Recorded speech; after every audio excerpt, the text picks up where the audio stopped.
Because Sympathy was such a heavy record. It was a concept record about the death of family, and performing those songs night after night, I think it's another thing that sort of carried over, but something we've always valued was sincerity in live performance and some honesty. And so to perform songs about like the death of your family every night, it was excruciating to some extent. And by having that value of being honest and connecting with where you were when you wrote that song, felt those things, you ended up wanting to weep every night as you walked off the stage, and that was tough. I think it was important for me, especially like to go through that time and to share that with people. But a lot of Give In still deals with some of those subjects, but in a much more ambivalent way and in a much more mature and now outside of the raw feeling part, and more from a perspective of understanding more, what death is. Yeah, we have played in other projects together, and there was just a lot of the members lived in different states. We were kind of scattered across the country, and that posed to be very difficult in terms of gathering and everything. So a previous band kind of dissolved, and in that transition time, the three of us were kind of considering starting another project, depending on what happened with the other bands. And so fate stepped in, and we started a new band.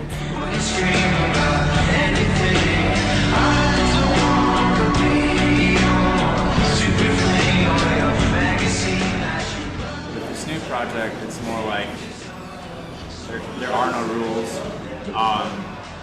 Any of us can be playing anything, on any instrument, and we're also writing together, all of us for each song now, and that's kind of really freeing and really exciting too, because it opens a lot of doors. There's no restriction, which we kind of, I think, are refreshed by now, because we got so used to the old way, which I think just felt stale after a while. I think this opens the door to creativity and better songs that if we all are together and working on it instead of just one person working on most of the songs.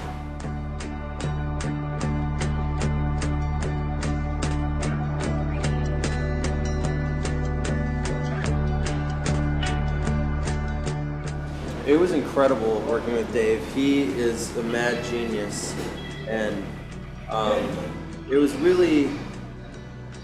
the perfect storm to work with him starting a new band, because he created a creative atmosphere and an environment that was very free and very based in exploration and experimentation and improvisation.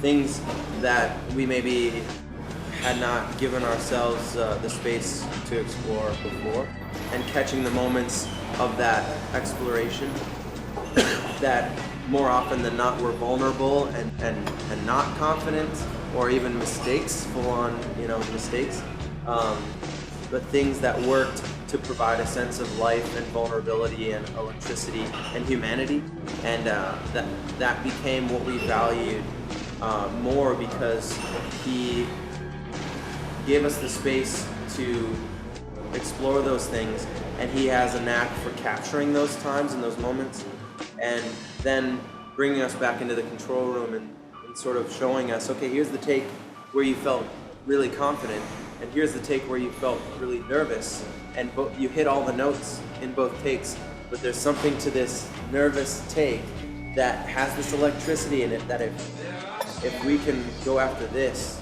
I think, you know, we all discovered that we were more excited creatively by moments like that, and that became the driving force of like what we wanted to sound like, much less than any, you know, we didn't have any preconceived like we really love this band and we want to do this, or you know, that wasn't ever the motivation or driving force of what we were doing. It was always trying to capture enough moments of that sincerity that we knew what we would come out with on the other end would be something we would be fulfilled by, and that really was the only goal. So yeah, it was a fantastic environment.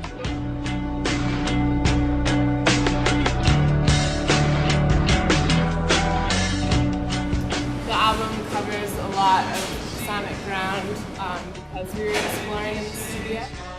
Like Nate was saying, we wanted to have those more high energy, like upbeat moments, just playing the music. So I think you have that on the record, but you also have this sort of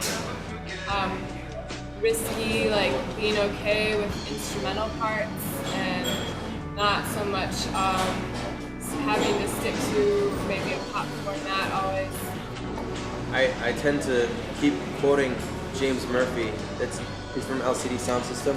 Not necessarily quoting, but he said he made the LCD Sound System record and it was just a record, and then they had to figure out as a band how to do that live because the record had existed before the band in itself, and that happened to us too. So essentially we were an on cover band because the album existed, and then we had to figure out how do we make this happen.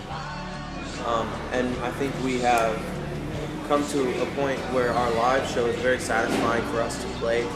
There's a song on the album called American Dream, and it's been fun to hear. Actually, the European reception has been much more like outward. People have said that that's the song that they're talking about, and it's funny because that's not something I had heard in the U.S. or we've heard, and I think it's because there's a more distant perspective of like what the American dream is and what America is up to, and the distance provides some clarity, I think, and so a song like that, people see it in a different light over here, and maybe even understand it more immediately, because they're not necessarily a part of the subject of the song, and that's been very interesting to see the reception of it.